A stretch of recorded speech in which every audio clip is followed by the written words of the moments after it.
Let's get some more questions. Can we see if we can just sort of move to a different subject? Is it different? It's linked, but it will weave. Weave away then. It's a question, almost everyone on the panel has mentioned education along with legislation so far. And I think we all agree that legislation is great and we should do it, but education is better and would hopefully resolve the problem before it happens. A huge amount is being done at the moment to promote human rights, equal rights and equality in schools, primary and secondary schools across the UK. But the problems we face as a community at the moment are from adults in the position of running B&B who have discomforts or hates or whatever they have. Personally, I don't want to wait 20 or 30 years for my children to grow up till I don't have to deal with these issues. And I would like to know what each party thinks about how education should be approached with a view of this older generation, but also my generation and the generations above. People who aren't in school now, people who have set views and maybe, you know, so they're entitled to their old-fashioned or Catholic views or whatever they are. But how we're going to go about approaching educating people and sort of integrating human rights at an older level rather than from a primary level. Gotcha. Right, there's some questions at the back there. Just for the moment, I'm going to be taking people who haven't answered a question yet, so I'll come to them. Just come here, so I'll be quiet. Right, we'll come to you. Yep. Right, thanks. I've actually looked at this, and one of the points I thought was very useful in it was it mentions how that 40 years after equal pay laws, there's still not equal pay. I just wanted to make the point that is this going to be a question? Yes. That powerful. I'll get that pretty soon. The gains that have been registered in laws have actually come out through the action of lots of women and men, whether it was the abortion rights, whether it was the Equal Pay Act. And you know, we're facing a situation now where, you know, in one shape or another, cuts to those very types of gains that were being made are coming from all the parties that are on the platform. And you know, I've supported the campaign of Caroline Bellamy from the Communist League, which says the problem is the capitalism itself, not teenage mums or what have you. And I just wanted to raise with the candidates, don't you think we should be looking at the capacities of people like ourselves, of women and men, to mobilise, to maintain what we've got and take that further, rather than, you know, make us pay for the economic crisis? You know, everyone's just going to go, yep, fine. But it's just I'm trying to encourage you to ask questions that will tease out interesting differences in the panel. I suspect everyone will either agree with that, or because you've said the dreaded C word, they will pretend they don't know what you're talking about. So, you know, I'm really trying to get your questions really focused, because I think everyone could agree with that. I'll come back to you in a wee second. Think about that. That's two people that are coming back to. Yes? Actually, you're going to wait for the microphone to be heard. I don't think I need the microphone, but I'd like to just say that just really is actually following on. I was almost going to ask exactly the same question, because I do think it is... Can you talk into the mic, because I think some folk here can't hear you. Right, okay. Following on from what the speaker said before, from the contribution before, I don't think it is the case that the platform would all agree with what you just said, because I think the problem that we're faced with is all the main parties are basically queuing up to make cuts in the public sector.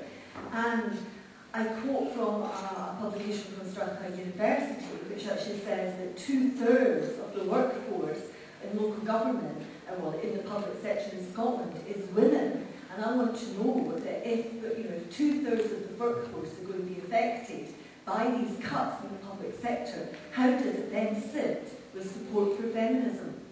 Right, that's fine. There are two more here. I'm just wondering if we can keep those in and not lose the thread of where we were. Yes, yourself. Thank you. Thanks. I'm just going to go back to the thorny question of Trident, because as a woman campaigner for 4,000 years as well, I was just 400.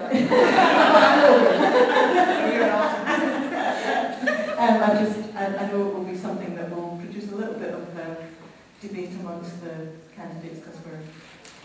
I just want to ask very simply about what practical steps parties are going to take to address the pay gap between men and women. Right. Okay, you may break those into a few bits to make sure we don't kind of miss them all there. Let's take the money bits of it first and then the Trident bits. So let's just do a round on this. The question of cuts, and that it will, if there are public sector cuts, which seems kind of inevitable, you can tell me otherwise, that will disproportionately affect women because women are disproportionately employed. And how does that sit with commitments to equality? And also, if you could, practical ways you plan to remove the pay gap. Sandy? The issue regarding public sector employment and women in there is a completely an issue in itself as well. Why are so many women rather stuck in public service jobs? Is it because they have better... Stop. Well, in terms of that's often the place where you can only find employment. The private sector isn't as good as employing women and being flexible working hours. And I think the public service has done a bit better in giving women better opportunities to get back into employment, being more flexible. Then you need to get the private sector a bit wider. So the disproportionate cut on public services will impact much more greatly on women. And the numbers will be even bigger too because most women involved are on part-time compared to men being on full-time. So it might well be that part-time jobs do go before the full-time jobs. So there's a doubly disproportionate level between women. Our party is quite firmly against cuts in public services. That's what our motto is right through this election. Because we do not believe that cuts in public services are inevitable. Public services are the backbone, not just of our whole society, but in every individual in this room and everybody out there too. So we would be cutting other things in public services, such as Trident, such as the House of Lords, even taking You're already cutting public services while you're in the government here in Scotland. Sorry. Public services need to be rationalised in the sense that the efficiency savings that are there. But in terms of the rationalisation, I would say it's not about frontline services, which is the most crucial part. It is. Frontline service workers. Service workers work in the district as a community nurse, and I know that the services are being cut. I would certainly say that there are obviously going to be, where there are efficiency savings, there will unfortunately be some cuts and what's called cuts. However, if you compare where the main parties are going to be putting those levels of cuts, then Sandy, how long have you been at Sky? Because you've got awfully slippery tongue, don't you? probably not long enough, probably. No, I think it's the other way around, actually. No. There seems to be two difficulties with this. I mean, first of all, there are cuts being implemented by SNP governments at Holyrood and at council level, so it's difficult for people to hear what you're saying once you maintain you're not doing it, because they know otherwise. The second thing would be that you're not in a position, actually, to cut Trident as an SNP Scottish government, and you're telling us that there will be cuts coming our way because of actions by the London party.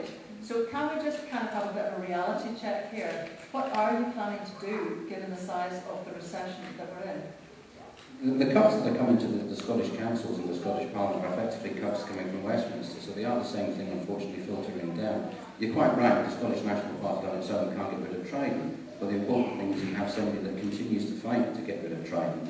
I remember the days of Green and Common when the cruise missiles were coming down and trying to get rid of them. There's been an ongoing campaign for many, many years to get rid of these weapons with absolutely distasteful morality, and we still don't do it. Now, if we don't have a voice that is consistent and very clear on those things, now the SNP has been very clear on them, the other parties are not so clear, but saying what is a priority for us, and that is effectively public services are the priority, not weapons of mass destruction. Linda.